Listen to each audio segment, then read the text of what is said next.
maxaa kale hadda adigu uur maa leedahay sida nagu soo gaartay warbixinta maasha allah nin ragaa ila rawaadina jiifsay su-aasha beebigaas maasha allah baan of leenahay course nin soo ragaa ila socdo jiifsay mid baa idin maasha sheegaya horta allah naagaha inta maasha meesha allah jooga oo dhan waa maasha ogaa allah waxay gaadayaan qamar wax muu dhalay qamar yaas qamar wuxuu ka dhalaa naagtu asaga rabo oo dooqiisa oo naag aqli badan oo fariida only ah naagta la arko gabadhii ii door kama waxaad leedahay dooqiisa yaa ma ahayn dhastan miya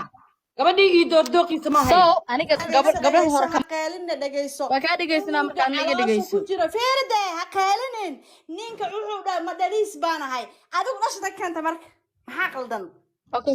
okay su-aasha ay weydiisaa kaaga jawaabaya ka dhegayso jawaab marka koowaad horta aduu maxkamad iyo matid ninka ilmaha iga dhalaya matid midkaa u dhalayana matid ma fahanteen marka labaad baan kuu sheegayaa qamar hadduu madhaliis horta dhasha ilaahay baa bixiya alxamdulilah wax caloosheeda ku jirana waa ubadkiisa haddii aad leedahana asiga ma dhalinna bal adigu orka soo dhaadhicinaamad baa tahay haddaad adigu goboldhaaf gabdhii adi kaa horeeyay inaa horta waayeen adisay ku dhalaysaa maxaa qaldan shaqadayda maahana may maqlayn dhegayso naya waxaa rabta keliya waa ogaa inaa uur leeyahay inaa ogaatidii in kale laakiin haddaan kuu sheeg uur baan leeyahay haddaana kuu sheegay habeen iyo maalin baan kuu sheegay maalinkaa dhalayna iska sugo only intaas un baad rabta iyo ninkayga dhalaya in kale casdaysa miyaa la seexa bal wax ma lagaa dhalaya naagta hadlayso naya noocaago kale dhiana uguma jawaabno adeer cunuga iska alaali dhiana isku soo diyaari sababtu waxay tahay ayaan bajaashay xanaaqide asaga baa ku yiri anigu ma dhaliis baanahay weligay ma dhalin naya dhegeyso madhaliis maadaama aad tiri waayo hadda ma kuu ballamiyaa ma lagu kaara keenaa yuwana in lagu waso maxaa lagu ballamina anigu mamanaa isma geynaba dacidaad sheegaysa maxaa kaa qaldan laakiin anaga kaama dhalin cunugaas isma geynaa naama nin isaaqa heli kartaa aada walaale ayaan bajaajay naga daay waxaa naga daay waxaa la jaadka yar uga gadana ya na odaga ilkaha ka bedel ilkaha dhaadheer bajaadu dhashay hiidka ku gaaray cunuga aabbo u soo yeer haddaa qaraabatana waa lagu wacayn doonaa naya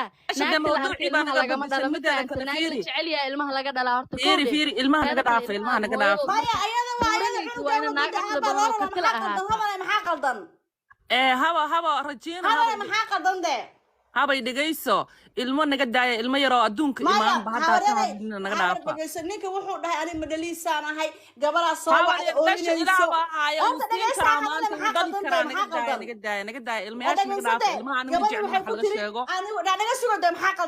awalan waxaan leeyahay walaashay mabruuk yaa ilaahay subxaana watacaala kuusoo dadkee ilmahaaga nabadna maaragta ilaaha kugu kala keeno horena maasha allah ilmaha u haysata laba cunug oo qurqurux badanaa haysatay ilaaha kuu barakeeyo tan kaleeto gabdhahan bal ilaahan kugu dhaarsheeye naag kale xaasidkeeda un ah markaan idin leeyahay waa tanoo kale bal gabadhay waxay leedahay naayaa DNA isku soo diyaari dhaq ayada iskama warqabto tubay hadda maanta dhan xagxaganaysa oo gabar walaasheeda oo maanta dhan shaadiye bay xagxaganayeen waxay usoo kortarayaan inay shaadiye ee garab siiso dhahday aniga baa markaati ka hay inay kala tageen ayada cabdifataax dabadeed waxay waa ayadaaba lagu soo kala fireeybo naada uur maa leedaha DNA isku soo diyaari ma ayadaa loo dhalaa ma walaalkeed baa loo dhalaa bal maxaa ka galay yaa soomaali maxamed ee dulmi intaas la eg bal arka maxaa ka galay ma ayadaa loo dhalooyaa ma walaalkeedaa loo dhalooyaa waa maya gabdhahan tan kale maalin walba leef soo koraan an waa yaabana gabar kaloo walaashooda gurigeeda iyo nolosheeda uun ku mashquulsan leefka subaxisay usoo galaan ilaa caabo dhan waa dhex taagiin dhabartadaa soo nibdaa dad fiiris waa ku jiraan 5 maalin hadda shaadiya u fuulaysa fiirsada le saasay sawirkeed u wadaan u dhex taagiin waxbaan falaqaynaynaa kuliyeen saaki ilaa hadda maxaad falaqaynay warkaan waabla isku soo afjiro oo isku soo dhamaatee yaa rayaan waxaan ku leeyahay hore u soo colaalay naag noolaataa geesinimada iyo waxaa kartida oo lagu wiiqay naagaba iska celisay iska celi inkastoo aan ka xumaado markii ay wiilka oo ilmahaaga aabaha waa ay dhahayeen wiilka madaxa raamadaa leh yaa inaad dhahday eednaayaa wiilkaas afkaaga uraaya dhinac uga leex ilmeyga aabood waay waa walaalkii anyway guys muuqaalka waxaan idinka rajeynaa insha allah meel sare ii gaarsiisiin asxaabay laaga iga soo dhisa faraha abateedku fura muuqaalka sheer gareeya